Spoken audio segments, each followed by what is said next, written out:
Good morning, fourth graders. This morning we will work on how to punctuate dialogue. It was one of the things that I noticed, one of the elements that was missing from many of our pieces. So today we're going to go over all the rules that you need to remember to punctuate dialogue. So here we go. The first rule that we need to pay attention to is to quote the spoken words. So the words that are coming out of the character's mouth is what you will quote. So you will put quotes around the spoken words only. So my dad said, and these are the words coming out of his mouth, clean your room. And the quotes hug the words that are spoken. I said, it's not messy. Again, what's coming out of the character's mouth is being quoted. And yes, it is, yelled Dad. And again, the words that are coming out of the character's mouth, the spoken words, have the quotes around them. That's rule number 1. Rule number 2, capitalize the quote. Remember, your quote is a mini sentence inside. So the first letter of your quote, no matter where it is, beginning or end of the sentence, has a capital letter. So that's in green, and I've highlighted the very first letter. The C is capitalized, the I, and the Y. And of course, we're not going to forget rule number 1, which is to quote the spoken word. So that's still in yellow.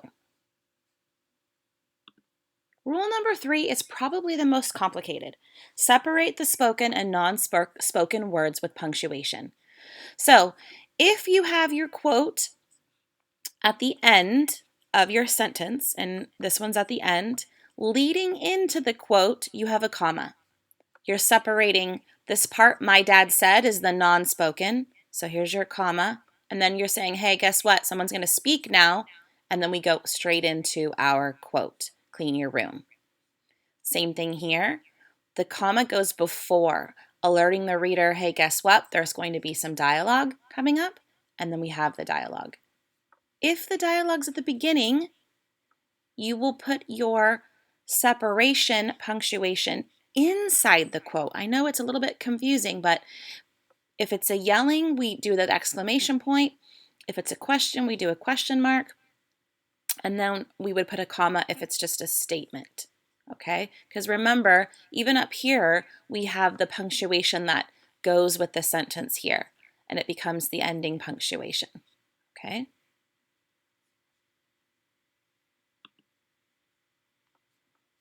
And rule number 4 is indent for each new speaker. So my dad said, dad's talking, so we're going to indent. We have our comma to separate the spoken and the non-spoken, our quotes, and then the capital letter, our ending punctuation for what dad is saying, clean your room, and then end quote. I said it's not messy, right? With a period here, and then we have our comma leading into the quote, but it does not go inside, it goes outside. And then we have dad yelling, indenting again, because we went from dad speaking to the character I to back to dad, and not forgetting our other rules, right? Where our quotes, the spoken word, capital letter, and then we have this exclamation point inside. This is what helps the reader with that separation here, because this quote's in the beginning. We don't need to have a comma out here. Rule number 5 is add dialogue taglines. You need to tell the reader who's talking. So my dad said, clean your room. I said, it's not messy. Yes, it is, yelled Dad. So letting your reader know who's talking. Dad's talking. Using the taglines with said, or you can change it to yelled or stammered or screamed, but letting your reader know who's talking. It's important. It's rare that you don't have a dialogue tagline, and it's for a little bit more advanced readers, or if you want anonymity and you don't want your reader to know who's talking. But for our purposes in 4th grade, I'd like you to have a tagline. So here's an example of some dialogue, and I pulled this from the case of the missing soccer ball. And I've highlighted our rules that we have so far.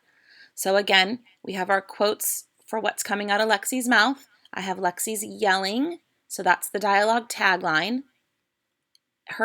Her sentence that she's saying is, Mom, have you seen my soccer ball? So it's quoted.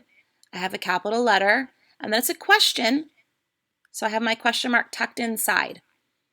If it was just a statement, you'd have a comma. If it was something that you wanted to emphasize, you would put that exclamation. And then she has some things. She was packing up her things for school and getting her items ready. She was a very busy girl. And then we go back into some dialogue here. So mom's talking, so I indent. And this is what mom says. I have not seen your soccer ball since yesterday when you and your brother were arguing about it. So I have my quotes around the spoken word. I have a capital letter because remember, the dialogue is its own little sentence. And because it's in the beginning and I have to separate it from replied mom, I put a comma here and it is tucked inside the quote. And then I indent because dad talks, another new speaker. And I have the quotes to separate the spoken and non-spoken. I have my capital letter for the sentence that's inside my quotes. And then you always seem to fight over that darn soccer ball, exclamation point, and then replied dad. Okay, so here's some examples of it in action. I hope that this review helps you in punctuating dialogue. If you need to review it at a later point or ask me any questions about it, please do so. And I'm looking forward to seeing some dialogue in your mystery pieces. Here's a quick video that you can watch. Let's go ahead and give it a go. You've been working hard on making your narrative into a piece of writing that someone would want to read. You've added a hook to get your readers interested, and you've added sensory details to really make your story pop. You're getting closer to your goal of an awesome narrative, but there's something else you need to consider. Most personal narratives include dialogue, which is the academic way to say that characters speak in your story. Dialogue helps bring that realistic element into your stories and helps the reader relate even more to what's going on in your narrative. It's difficult to tell a good story without dialogue. Otherwise, the readers just have to imagine or infer the conversations that went on in your story. Today's video will teach you two things: how to make your dialogue sound authentic through your word choice, and how to correctly punctuate the dialogue that you do write. First, let's talk about some ideas for writing good dialogue. The first step is to figure out where you should insert dialogue. A good rule to follow is to think back on the event you're writing about and to find spots where you, the narrator, are interacting with other characters. For example, let's say you're writing about taking a flight somewhere. I doubt that you made it all the way through the airport to your plane without speaking to anyone at all. Some people you probably spoke to were the customer service person at the counter, the person who scanned your ticket, and the flight attendant once you were on the plane. Let's take the flight attendant, for example. Think about what you said to her or what she said to you. Maybe it's been a while since you experienced what you're writing about. It's okay to do some creative writing here and do your best approximation of what words were said. Let's say we decide that the flight attendant asked you what you'd like to drink. Your conversation might look something like this. As I sat down in my seat, the flight attendant approached me. "Would you like something to drink?" she asked. "Sure, I'll take a Sprite," I said. Notice that this is a little bit more interesting than if I just wrote, "I sat down and the flight attendant asked what I wanted to drink. I asked for a Sprite." You can repeat this technique anytime you feel that the conversation would add something to your essay. Don't try to add dialogue every single time someone might have said something insignificant like, "Do you have change for a 5?" If it's irrelevant or unimportant to the story, leave it out. Next, we're going to talk about how to correctly punctuate dialogue. I'm going to list out some rules for you to follow. Make sure you write them down on your note sheet. Rule number 1. Every time someone is talking, you must surround their words with quotation marks. Quotation marks look like this. Let's take a look back at my conversation with the flight attendant. As I sat down in my seat, the flight attendant approached me. "Would you like something to drink?" she asked. "Sure, I'll take a Sprite," I responded. The first sentence, "As I sat down in my seat, the flight attendant approached me," is not being spoken out loud by any characters, so I don't need quotation marks around it. However, the next sentence is being said out loud by the flight attendant. Therefore, I need to put quotes around where she starts speaking and where she stops. I'll do the same thing with my response, because I'm saying it out loud to her. Notice that I don't put quotes around "she asked" and "I said." That's because you don't actually say those words out loud when you're having a conversation. That brings me to my next rule.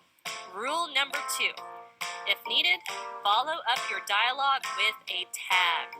The tag are the words that follow what's being said to let you know who said it and how they said it.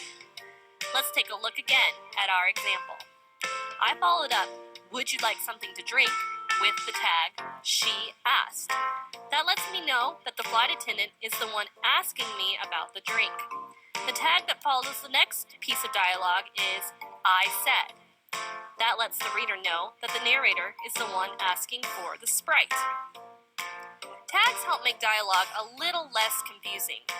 One tip I'm going to give you is to avoid using the word "said" in your tag. Think of a more interesting way to say it. Replied, yelled, gasped, sighed, muttered, murmured. The possibilities are endless. I used "I said" when I responded to the flight attendant, so I'm going to change it to "I responded." I think that sounds better. The next rule of dialogue that I want to talk about is punctuating the dialogue sentence. Rule number 3. If a dialogue phrase ends with a question mark or an exclamation point, leave the punctuation mark inside the quotations alone. For example, the dialogue sentence, "Would you like a drink?" needs to end with a question mark because it's a question. When I'm writing it in dialogue format, I'm going to leave the question mark alone. I still need to end my tag with a period because it's the end of a sentence. However, if my dialogue sentence would end in a period, if I'm adding a tag, I'll need to change the period to a comma instead. Let's look at the sentence, "Sure, I'll take a Sprite."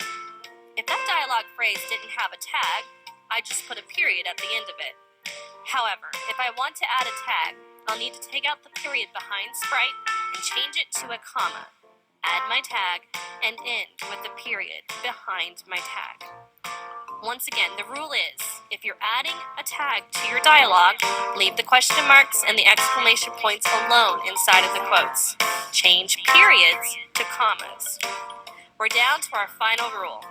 Rule number 4 to use when writing dialogue is to start a new line every time a new person speaks. This, along with those helpful tags, helps the reader follow along with who is speaking. In our example, I start a new line when the flight attendant speaks. When I respond, I skip to a new line so the reader knows that a new person is speaking. This, along with the tags, helps the reader keep it all straight in their head. We're ready to try it out together now. Remember, when writing dialogue, rule number 1, only add dialogue where it would be helpful to add something to the story. Rule number 2, surround what's being said out loud with quotes. Rule number 3, add tags to the end of what's being said to make it clear who is speaking. Try something different than just "I said." Rule number 4, when using tags, leave question marks and exclamation points in, but change periods to commas. And rule number 5, start a new line whenever a new person speaks. If you use all of these techniques, you're going to be one step closer to an awesome narrative. Good luck!